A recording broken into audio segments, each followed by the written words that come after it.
মসজিদে বাচ্চারা গেলে কিছু মুরব্বীরা তাদের সাথে খারাপ আচরণ করে, এটা কি আদৌ ঠিক কিনা? এই মুরব্বীরা সবগুলো আল্লাহর কাঠগড়ার আসামি হবে। যেই মুরব্বীরা ছোট ছোট বাচ্চাদেরকে মসজিদে গেলে ধমক দেয়, ঘাট ধাক্কা দেয়, তোমার বাপের বাড়ি এটা? মানুষকে ধাক্কা দিতে আসছো, ধমক দিতে আসছো? সব জায়গায় মাতবরি মাস্তানি। মসজিদের মধ্যে ছোট ছোট বাচ্চারা যখন আসে, বিশেষ করে এত ছোট বাচ্চা আবার না, ভুল বুঝবেন না, যে অনেক বাপ মা আছে 3 বছর 2.5 বছরের বাচ্চা নিয়ে আসে, ও পেশাব করে দিবে, নষ্ট করতো, নামাজের কিছুই বুঝে না। এত ছোট বাচ্চা না, ধরেন 500 বছরের বাচ্চা, যে বাচ্চা নামাজ পড়তে শিখবে। আরে আজকের বাচ্চা আগামী দিনের মুসল্লি, আজকের বাচ্চা আগামী দিনের, তাকে নামাজ শিখাইতে হবে না?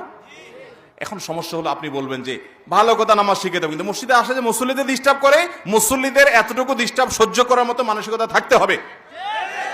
সবকিছুতে পণ্ডিতি করা যাবে না। গল্প শুনেন, ঘটনা শুনেন। নবী করিম সাল্লাল্লাহু আলাইহি ওয়াসাল্লাম সিজদায় গেছেন, আমাদের নবীজি সিজদায় গেছেন, নাতি হাসান বা হোসেন